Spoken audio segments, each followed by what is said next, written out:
Hello, this is part 2 of 2 videos about database transactions. During a transaction, some of the data will be stored in RAM, the volatile memory, and some other data will be stored on disk. And because handling data in memory is far faster than handling them directly on a disk, sending data to and from a disk is part of transactions. And to ensure consistency of a transaction, data will also be written to a log ahead of committing the transaction. And the database management system will be able to use this log to either redo or undo a transaction that has failed. When a transaction has finished its operations, a commit statement will be performed, and then the data will be written permanently to a disk. During a transaction, it is very important that other transactions will be given the opportunity to interfere with the transaction, so that we secure that all data is written correctly to disk permanently after the transaction. ACID is an acronym for atomicity, consistency, isolation, and durability. These are 4 important properties used to ensure that the transaction is performed without failure. Atomicity means that the transaction must be fully completed or not performed at all, while consistency means that the database must be brought from one consistent state to another consistent state. And isolation means that if you have multiple transactions that are performed simultaneously, then the transactions have to be isolated from each other, because a transaction in progress may be in an inconsistent state, and then other transactions may be able to interfere with the risk for failure. And we have durability, which means that the transaction, when it has completed, the result must be stored permanently to a disk or other similar medium. We will have a look at 3 common problems related to not fulfilling these ACID criteria. One is the lost update problem, the second one is the uncommitted data problem, and the third is the inconsistent data problem. To study these issues, we will illustrate it with some transactions here named T1 and T2 for transaction 1 and transaction 2. The first transaction is going to move a project member from team number 2 to team number 3. And at the same time, we will have a second transaction shown here to the right that will add a new student to team 2. And these transactions can be nested in different ways. We will have a look at the transactions T1 and T2 line by line, and we will illustrate the lost update problem. We will not use real code, we will use some kind of pseudocode, but very similar to C#. So team 2 number is a variable. We can think of it as a variable where we store the number of members in team 2. And team 3 number will be a similar variable where we store the number of members in team 3, and so on. This instruction, read database, means that we read the number of members stored in the database into this variable. And the first thing we will read is the number 3, and then the number 3 is stored in team 2 number. The next thing that happens is that the team 2 number is decreased by 1, so that this one is changed from 3 to 2. And then transaction 2 has an instruction. It reads from the database the same number, the number of members in team 2, and it will also read number 3. And the reason why is that transaction T1 has not yet stored this number that is updated to the database, because that is an update that is lost by transaction 2, so it will read the wrong number. Then it increases it by 1 to 4, and transaction 1 will write number 2 to the database, but it is too late because transaction 2 has missed it. Transaction 2 write this wrong number to the database, and we will have an inconsistency in the database, because these transactions were not isolated from each other and were able to interfere in its operations. The last thing that happens is that the number of members in team 3 is read by transaction 1, it is increased by 1, and it is written to the database, so it is updated. But these instructions are not interfered by any other instructions, so this will perform correctly. So this was an illustration of the lost update problem.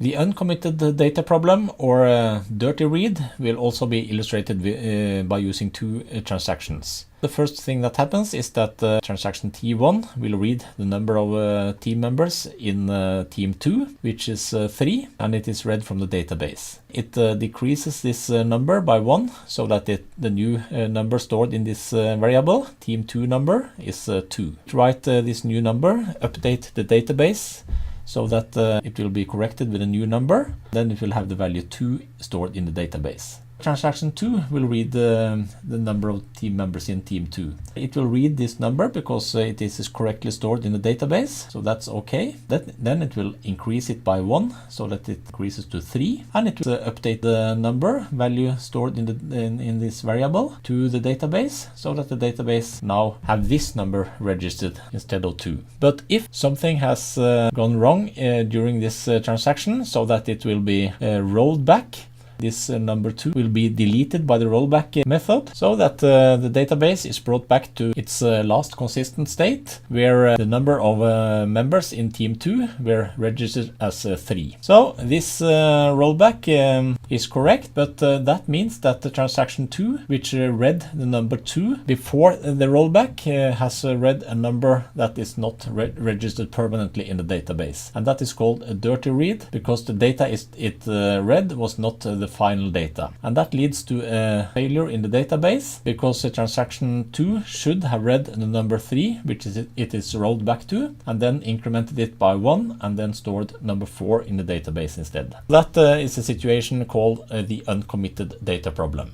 The last example we will have a look at is the inconsistent data problem, or incorrect summary. We will also here use two transactions, T1 and T3. T1 is going to update the number containing the members of the teams, while transaction T3 is going to sum the member of the 3 teams. For this example, we say that there are 3 members of each team as an initialization. Then we start transaction T3 by reading the number of members in team 1, which is 3. We read it from the database. The next thing is to assign this number 3 to a variable named sum. Transaction T1 reads the number of members in team 2, which also is 3, and decrease this number by 1, so that it gets a new value 2. And this is written to the database, so that now we have registered 2 members of team 2 in a database. Transaction T3 will read number 2. The sum is assigned to the value of the sum initially, which is 3, plus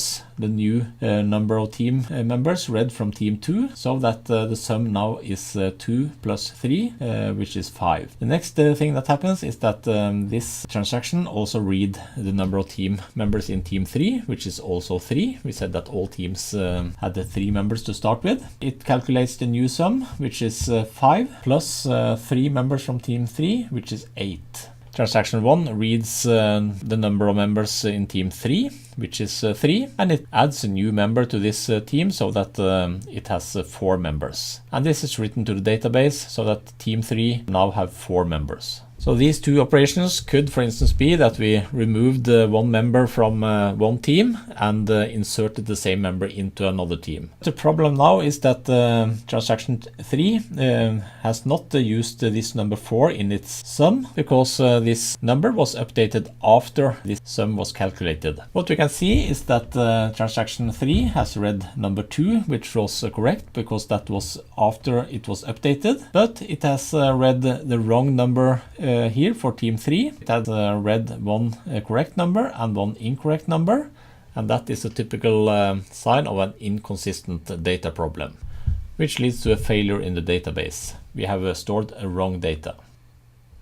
To avoid problems like those illustrated in the previous examples, we can use multiple mode locking. A transaction will be able to put a read lock or a write lock on its elements, so that other transactions are not allowed to interfere, and then we will avoid problems.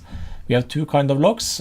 Read lock is so-called shared locks, which means that you allow other transactions to read the data, but they are not allowed to change them or write to them. And we have a write lock, which is also called an exclusive lock, which means that other transactions are not allowed neither to read or write to those data, while another transactions had put a write lock on it. Transactions that only needs to read data, they can ask for a read lock, and transactions that need to both read and write, they can ask for a write lock. After they have finished their operations on the data, they will unlock the data, so that other transactions can put the read or write lock on them and perform their operations. We will have a look at how the lost update problem can be fixed by using locks. So transaction 1 is asking for a write lock. That means that no other transactions will be able to read this data while they are locked by transaction T1. Then it reads the number of team members from team 2, which is 3. Transaction 2, T2, put a write lock on the same data as transaction T1. But we see that it has to wait until they are released by T1. While T1 is operating on the data, transaction T2 has to wait for a release. T2 will now decrease this number by 1, so that it is 2. Then it writes the number of team members, which now is 2, to the database. And transaction 2 is still waiting for access to the same data. But now transaction T1 is fulfilled, and it unlocks the data so that other transactions can have access. And then transaction T2 puts a write lock on the same data and read them. Now they will read them correctly because it had to wait until the database was updated. So now it reads number 2 instead of the number 3. The transaction 1 will ask for a write lock on the number of team members in team 3 to read those data from the database. Transaction 2 will update this number of team members in team 2 to 3. Transaction 1 will update the number of team members in team 3 to 4. Transaction 2 writes this number 3 to the database, which now is a correct number. Transaction 1 will write the number 4 to the database. Now transaction T1 can unlock the data, and none of the transactions interfered with each other in a way that has led to failure. We have been able to nest them so that they are run in parallel instead of one by one. Even when using locks, there are some possibilities for wrong results. If the results when we are nesting transactions differ from the results when we run each transaction separately, then we say that the transactions are not serializable. And they have to be serializable to ensure that the data is consistent after a transaction. Serializability demands the same effect of nested transactions as if we run the same transactions separately one by one. That is the criteria. By using something called two-phase locking, you will have a guarantee for serializability. And the concept is that you have one phase where you only put locks on the data, and then you have a new phase where you only unlock the data. So a transaction must apply all its locks before any of them is unlocked, and then when all locks are applied, the unlocking can begin. By following this concept, you will always have a guarantee for serializability. The last concept we are going to look at is a so-called deadlock. Even when we have serializable transactions, some concurrency problems may still occur. And here it is illustrated by 5 dining philosophers. Illustrated by Dijkstras in 1965. The 5 philosophers were all going to eat a plate of spaghetti, but each of them were going to use 2 of the forks to eat, one in the left hand and one in the right hand. We can see that if this philosopher down to the right here is going to use 2 forks, then this philosopher above him will not be able to use the left fork. The problem here is that if they're going to use two forks, none of these philosophers can start dining because all of them have to share one of the forks with another. All the philosophers will then be waiting for another of the philosophers to free their fork. Since everyone is waiting for everyone, this is called a deadlock. And he compared this to a data transaction by saying that each transaction has locked one data element which is needed by another transaction. Every transaction is waiting for every other transaction to unlock the element they need. So some kind of strategy is needed to resolve the problem. We will look at two different strategies for handling deadlocks, and the first one is to detect them and resolve them. The database management system can build something called a wait graph, illustrated here. Transaction 1 is waiting for transaction 2, and T2 is waiting for T3, and T3 is waiting for T1. So everyone is waiting for everyone, and we have a deadlock. The system will from time to time check for these kind of cycles. If it detects it, it will cancel one of the transactions, for instance T3. They will finish the other one and then restart the cancelled transactions. Deadlock is resolved. Another strategy is to prevent that deadlocks occur. One way to do that is to give all the transactions a timestamp. Illustrated down here, we can see that 12:30:31, that is one timestamp, and 12:30:35 is another timestamp. So then we can decide how old a transaction is, because when a transaction gets timestamp, it will keep it forever.